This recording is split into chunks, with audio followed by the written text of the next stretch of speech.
La guerra es el reino de la incertidumbre. 3/4 partes de lo que ocurre en ella son fruto del juicio de valor, más o menos acertado.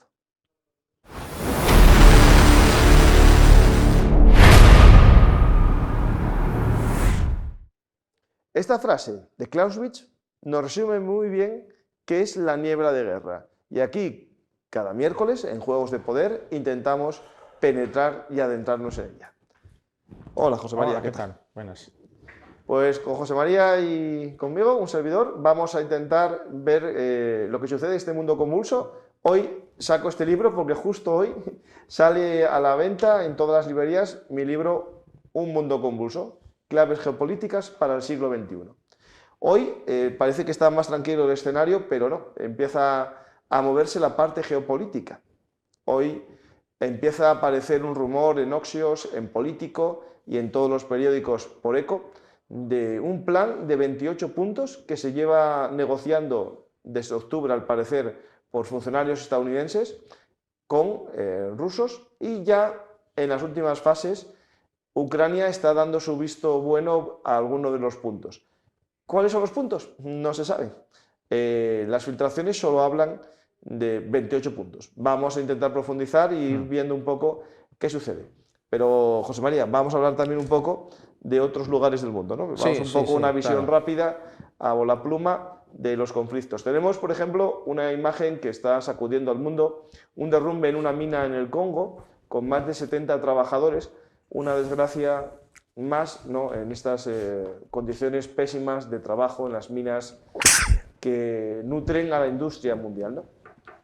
Lo que hace de geopolítica esa noticia es que en muchas publicaciones en Twitter culpan al capitalismo occidental de ese accidente. Pues resulta que esa mina es una mina artesanal que toda su producción va a China, que es el comprador del 90% del cobalto mundial, para su industria, que después es cierto que viene como productos a nuestra economía, pero hay que ser puntillosos en la percepción de para quién es el cobalto, ¿no? El cobalto es para la economía mundial, tanto Occidente como Oriente. Por desgracia, las tierras raras, las materias primas de la energía renovable y energía verde, tienen también ese tinte de sangre, como aquellos diamantes de sangre que se hicieron famosos, que dieron lugar a una película. Hay que recordar que el coltán es de sangre, que todos los materiales, si se explotan con pocas condiciones laborales a cambio de un bajo precio, que después nosotros nos recompensa a muchos comprar productos cada vez más baratos y sentirnos los reyes del mundo consumiendo muy barato, hay que pensar que la culpa no es en sí tampoco del capitalismo, es culpa de todos, del que lo compra barato, del que lo fabrica barato, sí, y el que lo vende barato. Y el que lo consume. Y el que lo consume más barato todavía, porque conseguí comprarme un teléfono móvil que antes costaba 500 por 20, ¿no? Eso. Y está todo eso orgulloso y satisfecho de su ganga, ¿verdad? Y en vez de comprarte una camisa cada mes, te compras 10 camisas al mes porque te cuestan en Temu 1 euro. Eso, sí. Pues vamos a intentar ir un poco más allá de lo fácil, ¿no?, que es siempre culpar a los mismos. Y ya intentamos, o intenté explicar muchas veces, que los conflictos tienen causas también internas de los países. En los países africanos hay disputas, hay guerras, no solamente por culpa de la descolonización, sino también por movimientos internos que a veces tienen que ver con la colonización por el mapa, pero otras veces tienen que ver con dinámicas internas de corrupción y odios étnicos de siglos y siglos, ¿no? Sudán, por ejemplo, la guerra en Darfur tiene componentes étnicos más que religiosos, aunque nos vendieron, ya lo explicamos aquí, que hay también una campaña de desinformación muy peligrosa en redes sociales, echando la culpa siempre a que es el Islam al que mata a cristianos, y en este caso es el Islam matando a musulmanes por ser más oscuros de piel unos que otros. Es decir, aquí al final nilotas y nubianos se matan en Sudán por el color de la piel, no por la religión, pero en realidad se matan por el control del oro. Que, por cierto, ese oro se vende posteriormente en el mercado de Emiratos Árabes Unidos, que es uno de los países más exportador de oro, aunque no tiene una sola mina de oro, ¿no?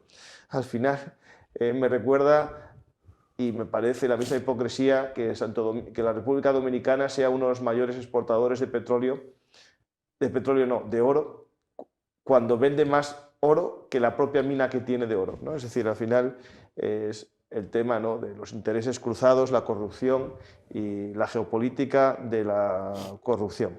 Pues, José María, de África, ¿algo más podemos destacar que lo que está pasando en Mali, por ejemplo, que está la capital, todavía sigue asediada la capital? Bajo cerco, sí, por parte de los yihadistas. Y bueno, no, esto lo hablamos ya casi más el otro día, ¿no? Sí, está todo hablado. Y lo hablaste tú también en tus conferencias.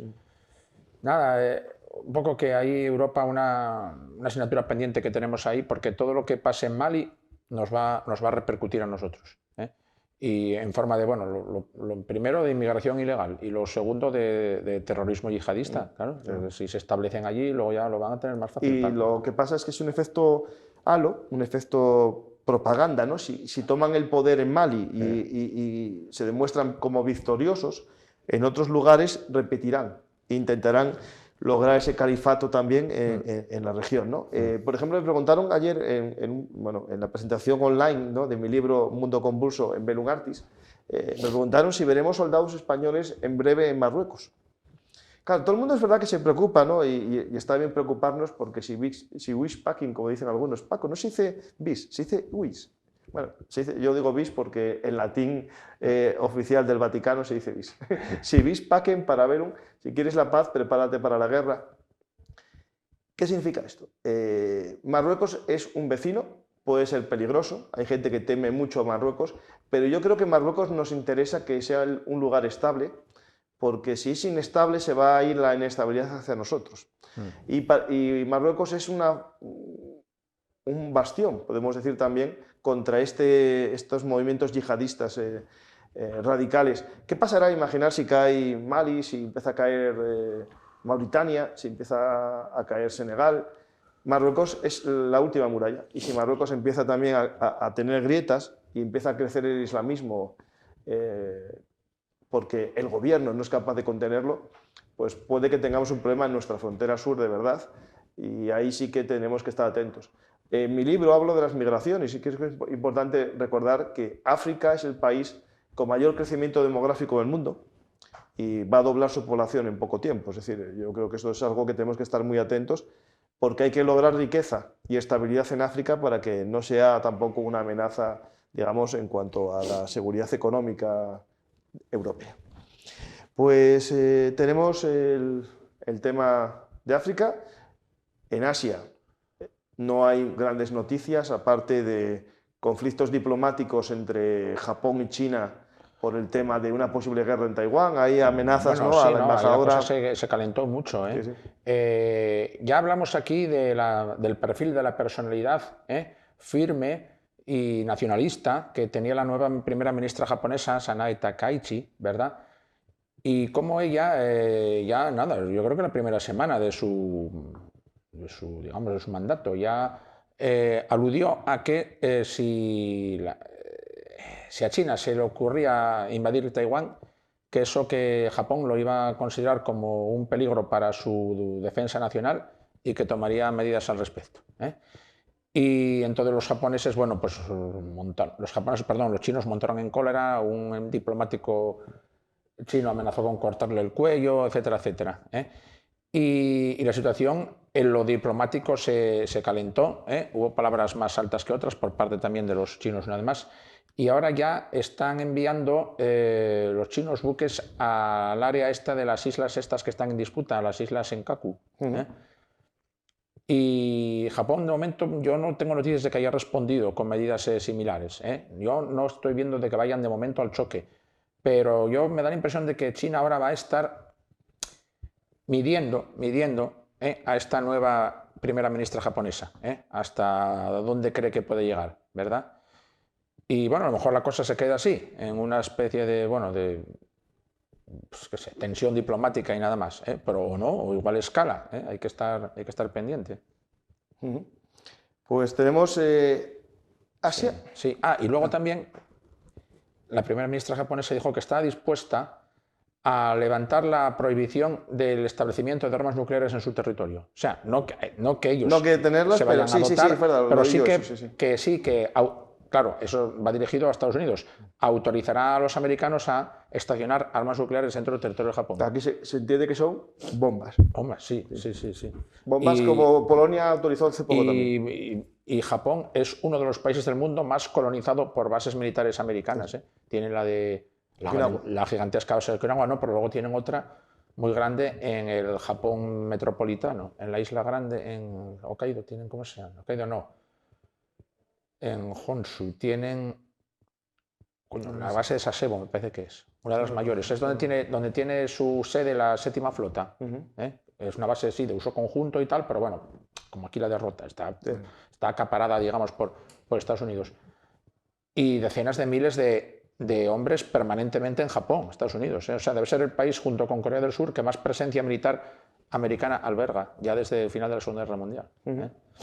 Sí. Pues tenemos Asia, vamos a saltar a América, que es la noticia, podemos decir que es un poco la operación, digamos, antinarcotráfico que declaró Estados Unidos ya de forma abierta. No es ya solamente un ataque a lanchas, que ya llevan muchos, ya se habla casi de 100 muertos entre sospechosos de narcotráfico, en lanchas de estas que iban cargadas de droga. Vamos a una fase que llevan ya una semana, digamos, con la declaración.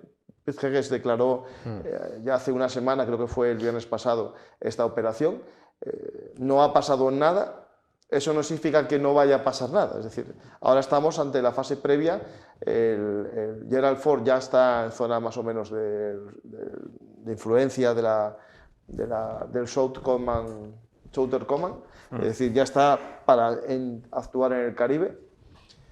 ¿Qué va a pasar ahí? Pues no sabemos si va a haber operaciones, digamos, lo que se llaman operaciones cinéticas, es decir, ataque a infraestructuras del narcotráfico en tierra, pueden ser almacenes, pueden ser aeródromos, porque en la selva amazónica, tanto colombiana como venezolana, incluso brasileña, hay aeródromos que se sabe que se utilizan para el narco, y de hecho, el propio régimen venezolano cada poco saca redadas en estos aeródromos para demostrar que está luchando contra el narcotráfico. Puede ser eso, puede ser un ataque directo al régimen, atacando alguna posición militar,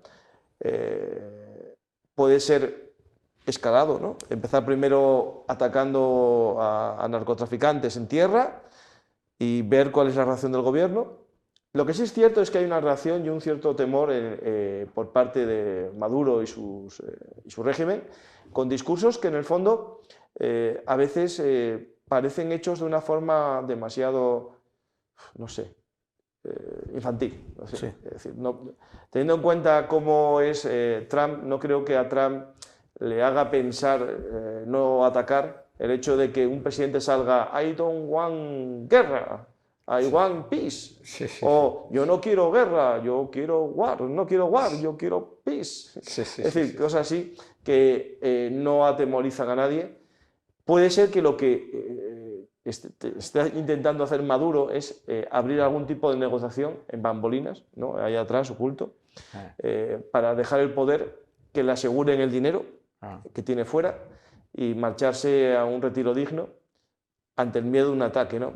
Yo creo que Estados Unidos es lo que está buscando. No está buscando tampoco un ataque claro, porque si hay que entrar en tierra, siempre el coste no se sabe cuál es. No, nunca. Tenía razón Hitler con aquella vez que dijo, antes de invadir la Unión Soviética, que la guerra es como una habitación oscura, abres la puerta y no sabes lo que va a haber dentro. Pues y se cumplió, en su caso.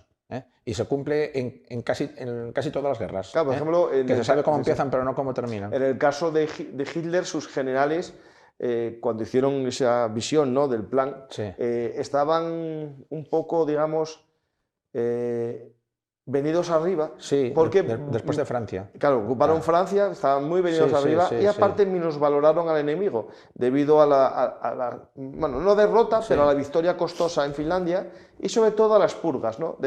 Pensaron que habían acabado con la oficialidad de valor por parte de Stalin y que no iba a tener grandes oficiales, ¿no? Al final hay más elementos que esos. Claro. Uno de ellos es el deseo de no ser invadido.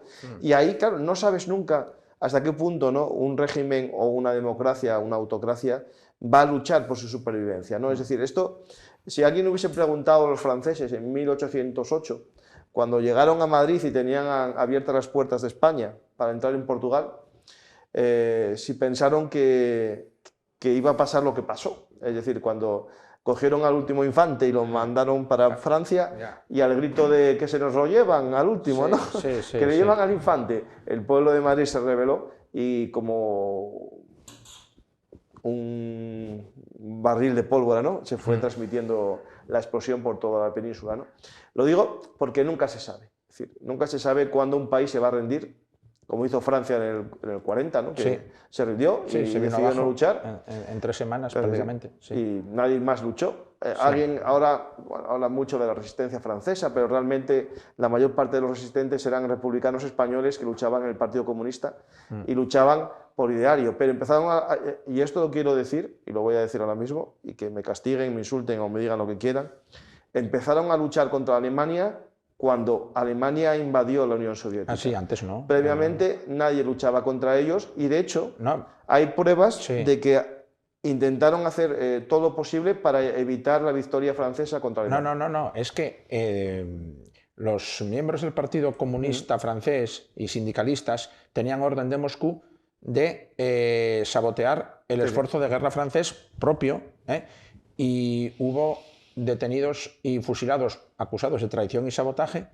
porque sabotearon los aviones, la cadena de producción de aviones de combate. Y municiones que ponían, no llenaban la pólvora. Sí. ¿Por qué? Porque ellos se consideraban internacionalistas y el enemigo, en aquel momento, el régimen de Hitler era amigo y aliado de la Unión Soviética. Que se repartieron juntos Polonia, que nadie lo olvide. Entonces, hay mucha gente que le está diciendo, no, eso no fue así. Lo que pasó es que Stalin fue en ayuda de Polonia para que no cayese entera en manos alemanas. Claro, sí. Por eso había estado 5 días antes. Hubo trabajadores y sindicalistas comunistas franceses detenidos y acusados de sabotaje al esfuerzo de guerra en 1940 y fusilados. Pero con esto, ya con los alemanes invadiendo Francia. Pues ahí no sabemos lo que va a pasar en Venezuela. Muchos ven esperanza, una posible salida del régimen, el fin del régimen bolivariano, que no ganó las elecciones, esto hay que recordarlo. Todos los observadores imparciales lo admiten. Aquellos que fueron allí como observadores expertos, 2 de ellos españoles, no lo admiten porque no eran imparciales, estaban contados.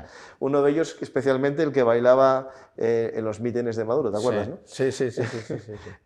Pues tenemos... Hay una información del Telegraph que a mí no me dio tiempo, periódico británico, que no me dio tiempo a leer entera, que decía que esta operación norteamericana de presión militar, amenaza de invasión, que en última instancia buscaría el cambio de régimen, que el régimen de Maduro, si no es preciso efectuar una operación militar externa, que de alguna manera se desmorone desde dentro y tal, ¿no? Que es una operación de mayor alcance y que en el mismo proceso esperarían que alcanzar también un cambio de régimen en Cuba. Yo no sé. Ya si es muy ambicioso eso, lo que esperan los americanos o no, pero vamos a esperar, ¿no? Sí. Eso lo ponía el Telegraph. Es que como tengo que leer tantas cosas al día y consultar tantas cosas y leerlas, a veces son de... ¿Cómo se llama, hombre? Son noticias en abierto, otras veces vienen limitadas y tal. Pero bueno, me quedé con el titular, que pretendían también que esta operación presunta de derrocar o cambiar el régimen de Maduro, que se extendiera también a derrocar o a cambiar el régimen en Cuba. Bueno, cuando hablamos de operación especial, es verdad que... la operación especial de Trump, hablamos de Venezuela, pero también se enfoca hacia Colombia.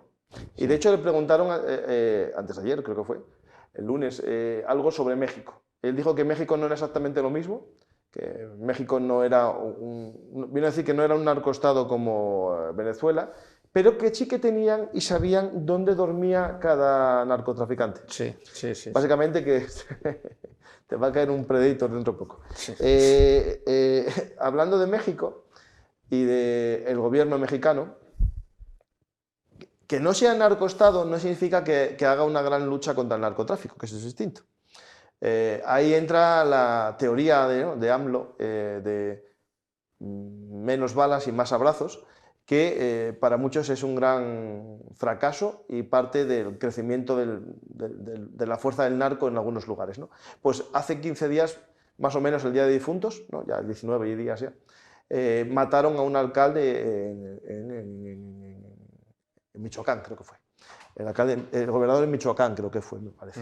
Lo mataron en la calle y empezó a haber protestas ese mismo día con un asalto digamos, a la delegación de gobierno, ¿no? Del gobierno federal.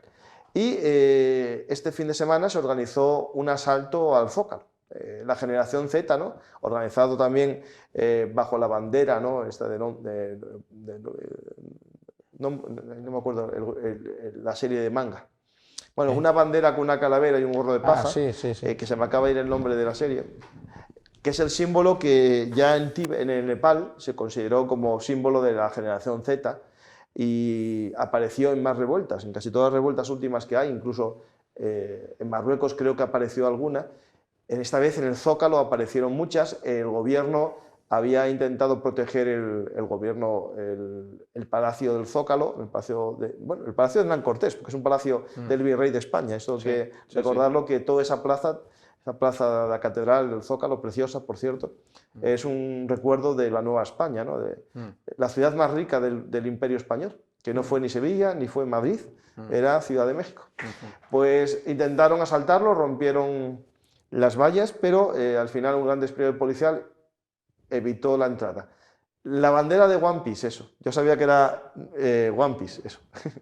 Pues el Oye, manga de One Piece. Perdona mi ignorancia, Z son los nacidos en el año 2000. Sí. Vale. Sí, más o menos en torno al 2000. Tú y yo somos ya generación... No, boomer. Boomer, sí. Sí, del baby boom. Yo estoy ahí, según algunos, los del 75 estamos, o millennials, o X, pero no estoy seguro. ¿Y los millennials cuáles son? Creo que son los que tuvieron adolescencia en los 90 o algo así. Los que tuvieron adolescencia en los 2000. Vale. ¿Y los Z, los nacidos que nacieron a partir del 2000. Bueno. Que hacen la adolescencia hacia el 20. Ya. Ahora, más o menos, lo que tienen ahora 20, 25. Sí, bueno, por eso... Sí. Nada, y se les va a acabar la letra. Si ya son Z, ¿qué va a pasar después? Ya, no sé. Hay que ir a dos, como las matrículas de coche. Los Z Plus o yo qué sé. A ir a dos letras. Pues el One Piece, esa serie de manga, se está convirtiendo en un icono de rebeldía. Son unos piratas, ¿no? Que al final luchan contra el opresor, ¿no? Que en este caso, un gobierno que no asegura la paz interna, ¿no? Y esto es importante porque ayer en Gustavo Bueno, si te fijas, una pregunta que hizo interesante era dónde hay guerras, ¿no? O dónde están los conflictos. Y por desgracia tuve que responder que muchas veces los conflictos se dan en estados fallidos. Y una de las cosas que demuestran que un estado es fallido es cuando no puede cumplir con el contrato social. Los ciudadanos entregamos al Estado nuestras armas, nuestra capacidad de defensa, para que ellos la garanticen. Pagamos impuestos, perdemos nuestra libertad a cambio de seguridad. Y claro, cuando un Estado no es capaz de dar seguridad, es un Estado fallido. En México, por desgracia, tiene esos elementos de Estado fallido. Pues vamos a saltar y nos vamos a Ucrania, aunque esto se vincula con Estados Unidos, Sí. ¿no? Tenemos ahora la noticia geopolítica que apareció, como ya dije, en los periódicos. No sabemos mucho más, que es el plan de 28 puntos, que nos recuerda a otro plan en Gaza, ¿no? También de varios puntos, en el que se quiere acabar con la guerra en Ucrania. Yo parto de una premisa, sea cual sea el plan, tiene que ser justo y bien recibido por el país invadido. Si el país invadido lo acepta, me parece un buen plan. Claro. Si es un forzar a ese país para que firme en beneficio del invasor, a mí personalmente me parece un mal plan. Sí. El problema que tenemos aquí es doble, ¿no? Hay un adagio que dice, siempre vale cualquier paz con tal de que sea paz, aunque sea mala. Yo no estoy de acuerdo. No, porque si la paz es que gane el asesino, Claro. no. Entonces, como de todo, ¿no? Para que haya paz, la víctima que se calle y que se deje pegar, sí. ¿no? Es que ese es el tema, ¿no? Sí, sí. Ah, oye, ¿quieres que comentemos un poquito antes de meternos ya con lo Ucrania, la visita de Zelensky aquí, verdad? Bueno, tiene que ver con esto. Pero espera, Bueno, espera, que sí, esto sí, tiene que ver sí. más Vale. porque al parecer este plan se lleva negociando desde octubre, de finales de octubre, en Estados Unidos por varios representantes rusos y gente del gobierno de Marco Rubio. Al parecer, ya en los primeros días de noviembre, asesores del gobierno ucraniano entraron a intervenir y ahora estamos en una fase cercana a que estemos cerca de que se pueda hablar de estos puntos. ¿Tiene que ver esto con la suspensión del acuerdo aquel de Hungría y a lo mejor que pasaron cosas por medio que vieron a Rusia forzados Sí, sí, sí. a pactar? Es decir, ¿por qué antes no se bajaba de la burra, ahora va a aceptar un plan Sí, que sí, puede ser sí, beneficioso sí. para él? No sabemos. Es que no sabemos los puntos, claro. Ya, claro, a ver, no se tendrá que terminar sabiendo. Pero yo quiero decir que han pasado y están pasando cosas, como dicen ahora los pedantes, behind the scenes, está claro. Porque ya llevan como una semana y pico filtrándose detalles y rumoreándose cosas. A ver, es normal, yo entiendo y considero normal que no lo sepamos, que estas cosas se lleven eso, entre bambalinas, con discreción y tal. Ahora hay en Estambul unas conversaciones en las cuales ha ido Zelensky, por supuesto Erdogan, también Vitkov, también Vitkov es el enviado especial de Estados Unidos, bueno, hombre de confianza de Trump, y no hay ningún ruso. Joder, tendrá que haber algún ruso, ¿no? Pues seguramente habrá algún ruso allí también, lo que pasa es que no han querido que trascienda, porque si no, ¿qué van a hacer ahí hablando, para hablar, digamos, Zelensky con un enviado americano? Pasó, podía hablar en Estados Unidos o en otro sitio, ¿no? Pero si van ahí a un terreno neutral y tal, ahí es que yo creo que algún ruso tiene que estar allí con ellos. Y luego también, más indicios de que algo se está moviendo. Esta semana que pasó... Hay puntos que a mí me parecen peligrosos si no van con un contrapunto. Tengo aquí, Sí, según bueno, el sí. diario.es. Sí, vale, no, te digo que el presidente de Finlandia, Stubb, dijo que, bueno, que podía hablarse de un horizonte de paz no antes de febrero, pero que entonces a lo mejor en febrero ya vemos algo claro. Y algo así ha venido a decir también el jefe de la inteligencia militar ucraniana hoy. Yo creo, ese tío lo considero, desde luego, influyente e informado, Buyanov, ¿verdad? Entonces, bueno, que están cociendo algo, sin duda. Que luego esto otras veces ya ocurrió y no llevó a nada, pues quién sabe. A ver, el plan este, según el Financial Times, sí, es muy prorruso. Lo llaman la capitulación de Ucrania. Claro, para que Trump quiere acabar esto. Entonces va a forzar la máquina para que Rusia lo acepte. Claro, esto es para que Rusia lo acepte, va a darle cosas a Rusia. Entonces aquí va lo que se dice que puede ser, esto es un borrador filtrado, quién sabe lo que hay. Según este borrador, según el Financial Times, el borrador del plan exige a Ucrania ceder la región oriental de Donbass, incluido el territorio actualmente bajo control de Kiev, y reducir a la mitad el tamaño de sus fuerzas armadas. Bueno, pero esto también hay que tener en cuenta que las fuerzas armadas están en guerra. Sí. Nunca son así en paz. Ya. Ni Rusia las va a tener así en paz. Espera, esa parte que has leído dice entregar a Rusia ¿qué oriental? El Donbass. ¿Pero el Donbass entero o una parte del Donbass? No, el Donbass. El Donbass es Donetsk y Lugansk. Pero tú habías leído la mitad oriental del Donbass, ¿o qué? A ver. La región oriental. Ah, la región oriental del Donbass. Vale, la región del Donbass. Bueno. El problema es Zaporizhia y Gerson, que están tomados por Rusia y anexionados por Rusia. Se los devuelven, se los quedan con ellos, quedan como está. Además, exige que Ucrania abandone elementos clave de armamento y la suspensión de la asistencia militar estadounidense, que ha sido vital para su defensa. Asimismo, prevé que el ruso sea reconocido como idioma oficial del Estado en Ucrania y otorgar estatus oficial a la rama local de la Iglesia Ortodoxa. Según el Wall Street Journal, Trump ha enviado una delegación del Pentágono a Kiev para mantener conversaciones este miércoles. Sí, eso es cierto. El secretario del Ejército, Dan Driscoll, junto con dos generales, tenían previsto reunirse con el presidente ruso Volodymyr Zelensky, no, ruso no, ucraniano, Volodymyr Zelensky, y otros funcionarios ucranianos. Bueno, pues está puesto mal en el periódico. Pues esto, si es así, no es muy bueno para Ucrania. Bueno, a ver. Pero hay que ver que a lo mejor hay cosas que nos faltan en el plan, porque el plan sí que tiene garantías de seguridad. Entonces, claro, si tú a Ucrania le obligas a hacer esto, tiene que tener una garantía de seguridad muy fuerte. Ya. Porque si reduce el ejército y entrega el territorio, ya perdió todo. Entonces tiene que haber una garantía de seguridad alta. Y sí que se destacaba en el político que había una garantía de seguridad. Entonces están llegando las noticias, claro, estamos ahora... Sí, claro, es que esto nos pilla un poco en directo. Claro. Claro, seguro que hoy al final del día se sabe ya mucho más, pero ahora mismo no podemos adelantar nada. De todas formas, tampoco el diario.es no te fíes mucho. No, estoy en el otro eso. De tendencia así como de extrema izquierda y tal, y os van a dar una visión más Los 28 favorable a Rusia. puntos, según el político, están agrupados en 4 categorías.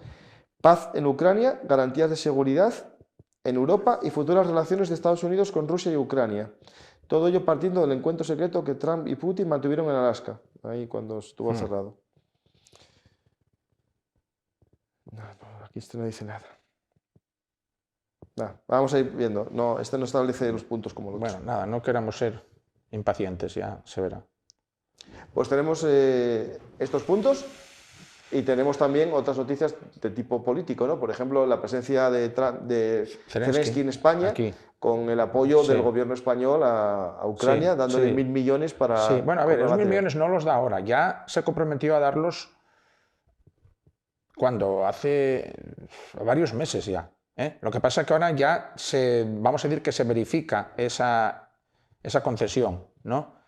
Y bueno, bien, hay un desglose, parte es en ayuda, digamos, humanitaria, otra parte es en ayuda militar directa, otra parte es en créditos para la compra de armamento en Estados Unidos, el llamado programa PUR, por el cual los países europeos y de la OTAN nos comprometemos a financiar para Ucrania. Son 817 millones. Compras de material en Estados Unidos, sí. ¿Tienes ahí los datos? Hay un paquete de apoyo militar valorado en 615 millones de euros, que incluye el envío de nuevo equipamiento defensivo por el valor aproximado de 300 millones y que se enmarca en el acuerdo bilateral de seguridad entre España y Ucrania.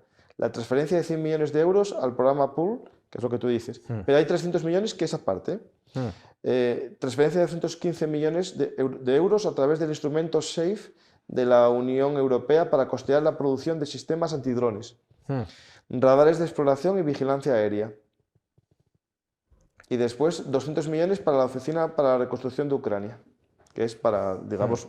Bueno, al final la suma de todos los ítems 800 asciende más o menos a 1.000, ¿o no? No, un poco menos, 875 creo que te dije.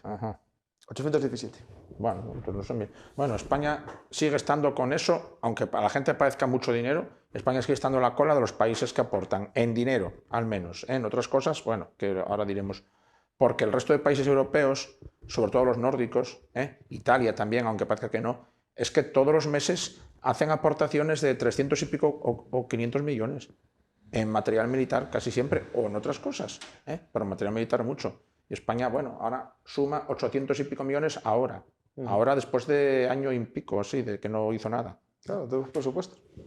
Ya, pero no sé. Y hay una cosa en la que España sí colabora y aporta, pero bueno, también lo hacen otros. Pero bueno, España en eso se destaca bastante, que es en la acogida de refugiados y en el entrenamiento de reclutas ucranianos aquí por parte de nuestras Fuerzas Armadas. Bueno, en Francia también entrenan. Sí, pero bueno, no, aquí sí, aquí entrenan bastante, más que en otros países. Sí, aquí tenemos ya hace tiempo. Y el tema es que llegará un momento que tendrán que venir ucranianos a entrenar a nuestro ejército. Hoy nuestro ejército publicó en Twitter que ya está empezando a utilizar drones kamikaze. Hasta hace poco había algún dron, pero casi de forma oficiosa en las unidades. Sí. Drones grandes de observación artillera siempre hubo. Estamos hablando de los FPV de estos tácticos, ¿no? que van a ser o son ya en Ucrania como una granada para el ejército, es decir, no son artillería, son armas de combate personal. O sea, los drones ya son parte de un pelotón de combate ordinario. Tener la idea es que una unidad, en vez de tener en vez de tener ametralladoras pesadas, va a tener operadores de drones, y las ametralladoras pesadas a lo mejor no tienen ni operador, serán automatizadas.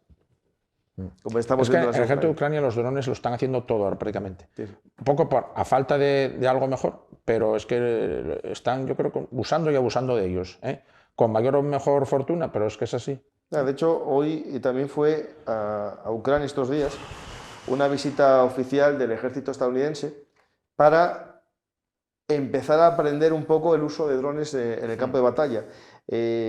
Asistió el general Randy George y el secretario Dan Driscoll, en parte para, aparte de lo que estábamos hablando de esa visita geopolítica, también para el tema de los drones, ¿no? Drones de combate y municiones autónomas. De bajo coste, porque las caras Estados Unidos las tiene muy buenas, es decir, Switchblade, que fue el primer dron kamikaze o munición merodeadora que empleó Ucrania, era estadounidense. Pero era carísimo, claro. y no muy efectivo después de todo, porque no dio muy buen resultado. Es que había muy pocos a lo mejor. Ya, pero se dijo que no tenía éxito. Claro, al final, por ejemplo, la ventaja que tiene, y esto es importante, un Javelin que era magnífico, estaba limitado al final a que lo pueda ver el lanzador. Sí.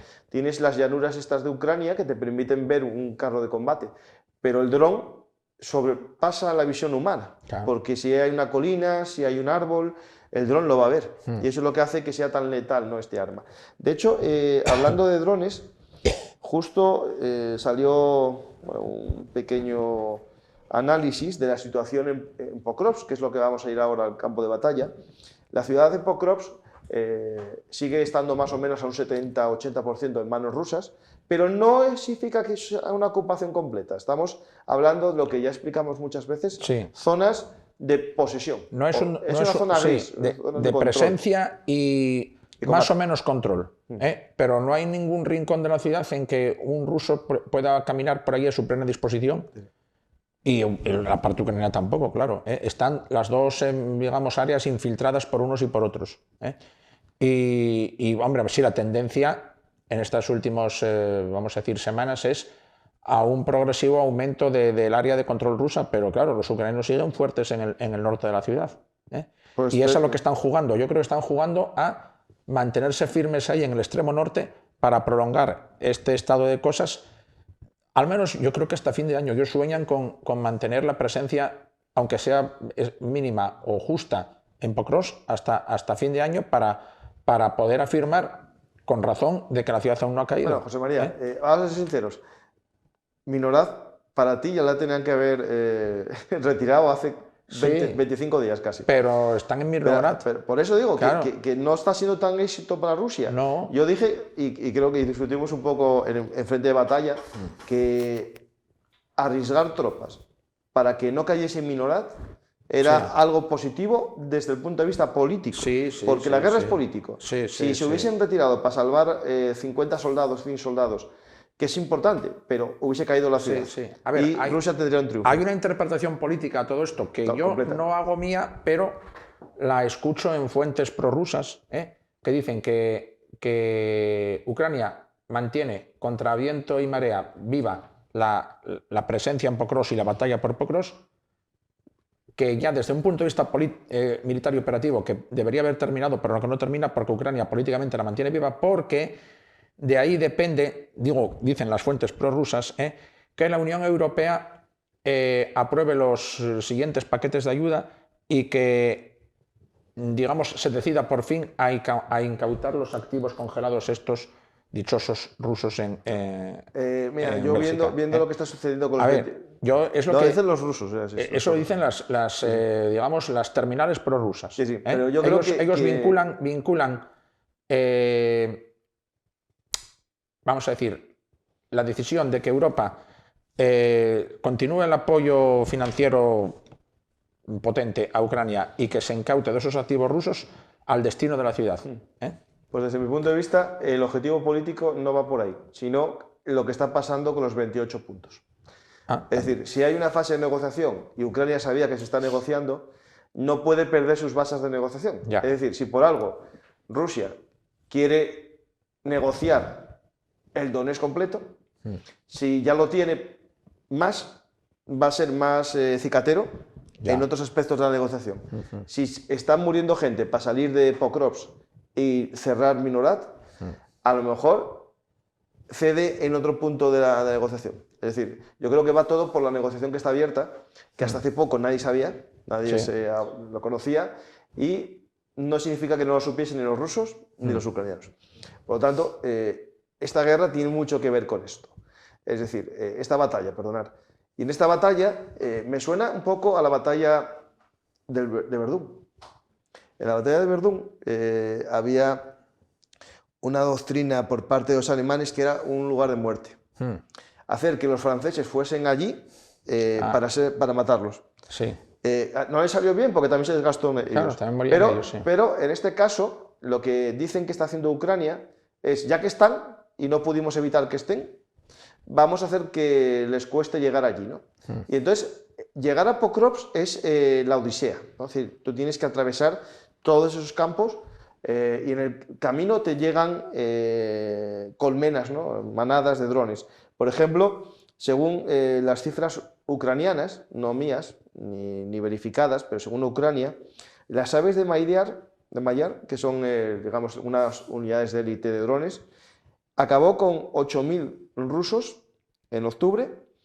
En un solo vídeo se ven 39 soldados rusos fallecidos, 6 motos y un quad. Es decir, lo que hay todos los días en estos movimientos, ¿no? Según las fuerzas especiales del GUR, causaron 1.500 bajas rusas en un mes, gracias a drones de fibra óptica que superan esta guerra electrónica que también está haciendo Rusia, ¿no? Al final, todo soldado ruso que llega a Pokrovsk es un superviviente de los avances en campo abierto. Y al final van a ir metiendo gente, pero tampoco tanta. ¿Puede haber ahora qué en Pokrovsk? ¿500 soldados rusos? No, 300. 300 hablaban. Sí. Y ucranianos igual 120 o quién sabe. Porque cada vez tienen menos terreno. Sí. Lo que pasa es que los ucranianos están en el campo o en poblaciones cercanas, en Krasny o en Rodinsky. En Krasny y en Rodinsky están. Sí, sí. Atacando por ahí. Y en Minorat habrá menos de 200 ucranianos que sobreviven. De hecho, en Minorat hay una historia que tiene que ver un poco con la falta de moral y ética del mundo, ¿no? Sobre todo de ética personal, ¿no?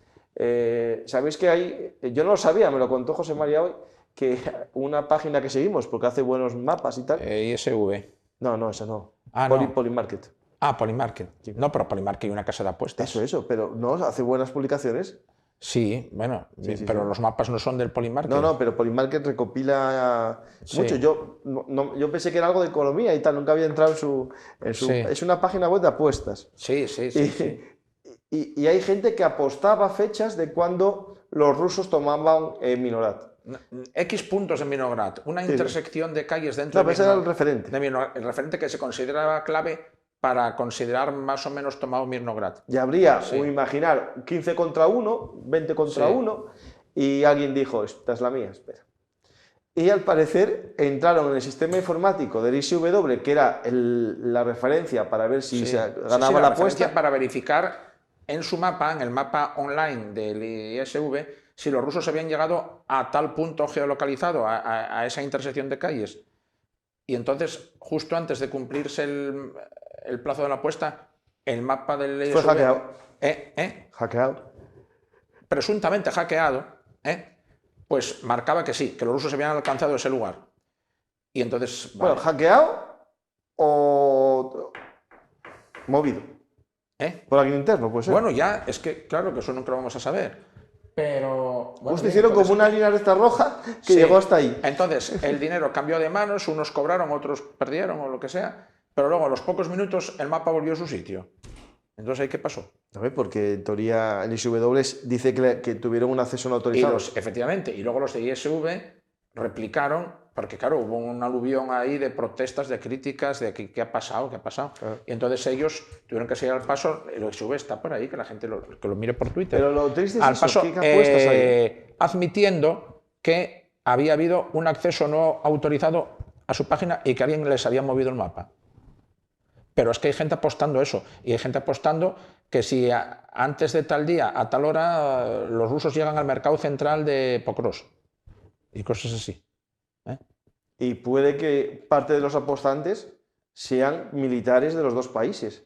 Puede que incluso algún militar incluso se deje...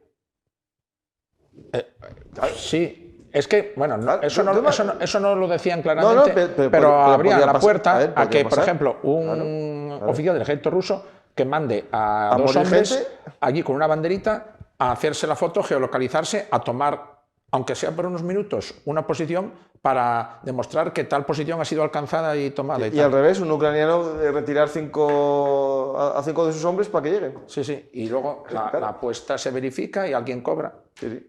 Esto que me parece fuerte, nos parece fuerte, o alguien estará pensando, madre mía, ¿qué tipo de calaña es el ser humano? ¿no? Sí. Esto, en la antigua Roma, me vino a la cabeza justo ahora mismo, cuando en la guerra de Yugurta pagó a centuriones romanos que abriesen la puerta del campamento romano para que entrasen las fuerzas de Yugurta, y mataron a todos los legionarios, menos a él y a su guardia, que habían marchado antes con el dinero. Ya. Es decir, esto, por desgracia, siempre hay gente de este tipo, pero si hay apuestas y son grandes, y hay grandes márgenes de victoria, imagínate que hay un 20 contra 1, un 30 contra 1. Puede haber alguien que apuesta ahí 2 millones de euros y seguro que si va a ganar 200 millones o 20 millones, va a haber gente que haga lo posible para que esa línea roja se mueva. Sí.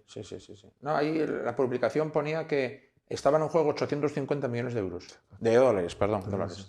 850 es una burrada. 850, sí. Es decir, da para que se mueva de verdad el mapa, mandes allí a 50 desgraciados para que entren. Sí. Interesante que el ser humano... hay que siempre ser positivo, ¿no? No todo el mundo hace eso. Pues tenemos Pokrovsk, que sigue los combates, no cayó, puede seguir meses, porque Chasillar, una localidad de la que hablamos durante meses, sigue estando en combate en la zona exterior. Rusia no tomó toda la ciudad, y de hecho no hace mucho hubo un pequeño contraataque ucraniano en un barrio periférico. Sí, recuperó por lo tanto, posiciones. Sigue por ahí. Sí que es verdad que en Torex ya la zona gris yo creo que está muy redefinida. Mira, todavía ponía esta semana que cayó en la periferia más exterior de Torex, en dirección a Mirnograd, una posición que era, que yo lo considero ya el epílogo definitivo de la batalla de Torex, una mina que estaba en un alto, que bueno, tenía un valor operativo importante. Esa era la que seguía en manos sí, los ucranianos la mantuvieron durante todos estos meses hasta, yo creo que hasta el martes o así. Y el martes, el martes es ayer, no. Pues entonces hasta el domingo, me imagino. Hasta que ya los rusos los echaron. Claro, pues estamos hablando 5 meses después de lo que fue la victoria de Torex. O sea, o 6, claro. Mucho. Pues esta guerra es así, la zona gris domina el mapa. Los mapas no se pueden entender sin esas zonas grises. Tenemos, por ejemplo, un pequeño mapa del parque de dinosaurios, creo que titulé así la foto, de la que hablamos muchas veces en frente de batalla. Y ahí es justo, mira, a la derecha de ese estanque estaría Torex, ¿vale? Y a la izquierda, un poco más a la izquierda, ya unos 5 kilómetros o 10, estaría Pokrovsk. Pues para salir de ese lago... Y al norte Konstantinivka. Sí, para salir de ese lago, Rusia estuvo meses y meses. Yo creo que estaría 4 meses o 5, no, más. Más. Pero es que ya nosotros... Hace 6 meses decíamos, jolín, los ucranianos ahí acorralados entre el sur del lago tienen que marchar, ¿qué hacen ahí? Pues marcharon, ¿no? Ahora empezarán a marchar, pero no, tenemos que verlo en el mapa. Sí. Ahí, donde están las flechitas que salen hacia arriba, está el parque de dinosaurios. Y ahí hay un conjunto de trincheras, y al parecer los rusos llegaron a ellas y lograron infiltrarse un poco, pero creo que no lograron... No, pero lo evitaron, ¿eh? Yo sé que es un sitio, un reducto difícil de tomar, entonces fueron alrededor del lago. Han ido por la parte baja, por la orilla del lago, pero no han subido porque está en alto. Eso que marco en el mapa es una filtración rusa.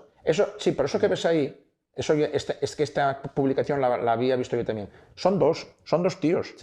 O sea, un hombre y otro hombre que iban... Y fueron descubiertos y liquidados. Y hasta aquí llegaron 2 tíos rusos. No 2 batallones ni 2... Claro, alguien puede pintar todo rojo. Claro. Es que eso es tremendo. Claro, esto es lo que pasa. Son filtraciones pequeñas de grupos de infiltración. O podemos decir de supervivientes, más bien, porque no sabemos cuántos intentaron llegar. Pero luego vemos esas imágenes de un ruso o 2 que vagan por ahí, por la llanura, por la estepa. Y estos tíos, ¿dónde van? ¿Van a algún lado? ¿Están perdidos? Claro, yo esas imágenes que lo ves, que van hacia la línea de combate... Vuelven. Cuando van sin armas, porque a veces algunos probes van sin armas. O están escapando, o están escondiéndose, no se sabe. O son los que llevan la comida a las unidades que están en primera línea. Sí. Ay, es que el otro día, uno allí cogiendo arándanos, el prove le cayó un dron encima. Bueno, uno que grabé yo, uno que publiqué yo como él hablaba, decía que claro, que no tiene nada que comer ya. Porque no había nada ya. Porque quedó herido, llevaba ya 5 días o más allí tirado y grabó con lo que le quedaría de batería. Esos son los rusos que les mandan avanzar. Y luego los ucranianos que les mandan hacerse fuertes o defender Sí, una no posición retirarse. avanzada y luego ya les dicen que no les van a poder ir a buscar en meses, porque antes las rotaciones, los relevos se hacían cada 14 días o así y tal. No, ahora ya un destacamento, pelotón o menos todavía, Pues eso. un binomio de ucranianos que están en una posición, ya saben y les dicen, ellos lo asumen, que pueden tirarse 3 meses en una posición. Y solamente les van a tener contacto con el mundo exterior, con la retaguardia, por la radio que tengan y por drones que, bueno, cada X días, horas, les van a enviar comida, agua, munición y lo que haga falta, ¿eh? Pero van a permanecer aquí 3 meses y luego a ver si les pueden relevar, que hubo casos, el caso más extremo fue aquellos 2 hombres que se pasaron 165 días en una posición sin relevo, ¿eh? Y estaban en contacto con ellos y les animaban, les decían por favor aguantar, que no podemos traeros y tal, hasta que al final lograron, después de muchos intentos, sacarlos con vida, ¿eh? Pero es que aquí el problema y las muertes, sobre todo de los soldados, ocurren en esos relevos, en esos, digamos, idas y venidas hacia la retaguardia, ¿eh? Porque es cuando, claro, cuando quedan al descubierto, ¿eh? Pero todo ese periodo de meses, ni se cambian de ropa, ni se asean, ni nada, es una cosa espantosa, ¿eh? Pero bueno, en fin, son cosas que estamos viendo en esta guerra que no habíamos visto en ninguna otra antes, ¿eh? Porque, por ejemplo, la Primera Guerra Mundial y la Segunda tuvieron grandes penalidades, pero como tú decías, en Verdún había unas líneas establecidas y había relevos en las trincheras a las posiciones cada 12 días o así, me parece que era en Verdún. Sí. Y en aquel intervalo los soldados... Era el camino de la vida. Eso, sí, pero que el camino, bueno, podía sufrir algún bombardeo ocasional. Claro, pero es que el tema es que la artillería nunca es tan precisa como un dron. Y aparte el dron va en silencio, va por ti. Sí. La artillería, bueno, oyes una y ya te vas a esconder, te dispersas, es más fácil un poco. El dron va a por una persona en concreto, es decir, sí, claro, es que ya van a por el que va solo vagando por ahí, claro, que antes nadie perdería tiempo en él. Sí. Yo me imagino un avión de estos, un Stuka, viendo a un soldado ruso perdido por la estepa, ir a por él, porque no, yo creo que no le iba a dar. O sea, sí. Pero no, aquí ya van a por... A ver, esto hace año y pico veíamos que de vez en cuando, coño, mira, este soldado le tocó un dron para él, pero no, es que ahora ya hay más de 3 o 4 drones por individuo, por persona. Sí. O sea, ya ahora en el frente ya hay millones de drones funcionando, que el año pasado, hace 2 años no era así. ¿Eh? Pues tenemos, al final el frente de batalla sigue parecido, en Sibers hay ciertos avances rusos en la periferia sur, hay infiltraciones, sí. Que hay que ver cómo y luego en Kupiansk está ocurriendo algo muy interesante, que ahí los ucranianos están así como en silencio, pero están logrando invertir la situación. Sí. ¿Eh? Bueno, es que en Kupiansk dice que hay solo 60 rusos. 70, no sé. Sí, bueno, 60, 70, aunque me da igual. Vale, sí, me parecen demasiado pocos. Una ciudad que es de 50.000 habitantes. Ahora habitantes. Desde que han logrado los ucranianos tomar una isla ahí en medio del río, que era una isla que, bueno, su control les permitía a los rusos meter y sacar logística de la ciudad, de la parte que ocupan como la mitad. El tema es que Kupiansk, ahí no puse el mapa esta vez. Bueno, imaginar que es una ciudad, pero la penetración rusa es como un brazo. Claro.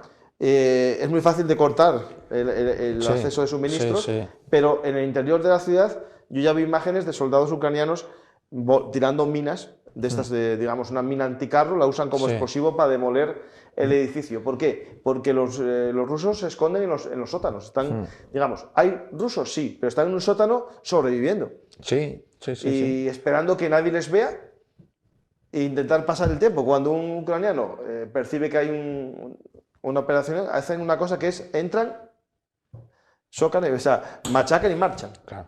Hacen como raid, no se quedan para, ahora el edificio es mío. No, eso de entrar ahí y hacer como es el combate este de CQB y intentar echarla por abajo contra las eso lo vemos en Torres, como lanzan dentro de las minas por la rendija de ventilación del sótano. Se acercan al edificio, lo vuelan como pueden y a correr. Sí. O vemos, por ejemplo, como vimos en Minorat, entrar en cualquier localidad. Bueno, ¿cómo se llama que está al norte de Minorat? ¿Dónde? Rodinsky. Rodinsky, entrar en un carro de combate, disparar al edificio y marchar. Sí, sí, sí. Es básicamente la forma. Después, en cuanto a la guerra en la retaguardia, ¿no? La guerra estratégica, Ucrania continúa atacando refinerías toda la semana, ataca también puntos de extracción de petróleo, que para mí me parece más importante todavía que las refinerías. No, la terminal de exportación. Sí. Exportación. ¿Qué dice? Extracción. Ah, no, de extracción fronteriza, o sea, de meterlo en los barcos. La de Novorossiysk, eso fue tremendo. Sí, esa fue buena, Sí, y también sí, la de Tursa. Y luego Tuapse, sí. Y luego hubo el ataque que tiene relevancia con misiles Atacams ayer a Voronezh. Ahí se atacó dos, que yo sepa, un aeródromo de estos donde salen los bombarderos estos que tanto atormentan el frente ucraniano, los Su-34. Los que lanzan las FAB. Sí, esos. Y uno de los mayores campos de entrenamiento del ejército ruso, donde dicen que se concentró el ejército ruso antes de la invasión de 2022. Y el ataque fue hecho, por lo visto, con misiles Atacams, de fabricación americana. Y entonces eso quiere decir que Estados Unidos tuvo que estar al tanto y autorizar esa operación. Estados Unidos había autorizado una franja, que me acuerdo, alrededor de la frontera, sí. Pero era Kursk y... Bueno, Voronezh está metido ya bastante hacia dentro de Rusia. Es que yo no sé habría que ver entra dentro del alcance de los Atacams, que tampoco era enorme, eran 300 kilómetros o así. Sí. A lo mejor acercaron el camión y dispararon. Bueno. Después, ante los ataques a la economía, que para mí es parte también de que Rusia se siente a negociar de alguna manera el daño a la economía rusa. A ver, hubo ataques a un gasoducto importante, ¿no? En Siberia, voladura del Transiberiano, del ferrocarril, de un tramo de la vía. Un tren en llamas también. Sí, otro tren cisterna en Perm. Que cuando tú te paras a pensar, dices tú, Perm, Omsk, estos lugares por donde pasaba Miguel Strogoff y tal, en sus aventuras, eso está en lo más profundo de Siberia. Y digo, oye, pero ¿llegan los ucranianos hasta allí? Bueno, de alguna forma llegan. Tienen equipos de saboteadores que se meten hasta allí de lejos. Pues tenemos después la respuesta rusa, que es uno de los mayores ataques, con 400 drones, que hubo más ataques con más drones, pero hubo casi un centenar de misiles de crucero. Uno de ellos, creo que fue un Kinzhal, golpeó en una vivienda. Un KH-101 de estos, sí. En Ternópil, 25 muertos. Es que además, si se ven las imágenes bien al pleno del día, eso totalmente parece un ataque deliberado, porque es el dron cae perfectamente, no está, digamos, dañado ni nada de eso. El misil entró en horizontal a por la casa, a por el bloque, vamos. Estaba buscando la imagen, sí, pero un cachecillo. Sí. Eso está, mira a ver en nuestro chat, lo tienes ahí. En el de frente de batalla. Bueno, pues lo tienes ya explicado ya. Bueno, pues si lo querías ver. ¿Qué lea? ¿Qué leo qué? No, que si querías ver las imágenes del misil. No, si lo tengo, las imágenes sí las tengo. Vale, no, entonces nada. No, las tengo en mi mente, la que quería era mostrarlo, pero no tengo tiempo. 25 muertos. Civiles todos, claro, sí. ¿Hubo otra columna rusa destruida? Eso no sé. No la tengo yo pillada esta. No sé. A ver. No sé. Podría hace 3 horas, pero no sé. Bueno, ya lo miraremos. Una columna con 4 carros o 4 blindados. ¿En qué frente? No pone. Vale. Pues muchas gracias a todos. Espero que este breve resumen semanal os haya servido y nos vemos otro día más aquí en Juegos de Poder para conocer este mundo convulso que nos ha tocado vivir o sufrir. No sé cómo podemos decirlo, ¿no? Pues esperemos que todo se vaya calmando y siempre, en este caso, si hay una paz, que sea una paz en la que la víctima, el invadido, no sea el perdedor por culpa de un juego de poderes de otros, ¿no? Al final, la historia nos demuestra que a veces puede pasar eso, pero que a mí no me hagan decir que el lado positivo o el lado bueno es el lado, en este caso, del invasor. Pues muchas gracias, espero que os haya gustado y nada más, nos vemos otro día más. Gracias, José María, y hasta la próxima.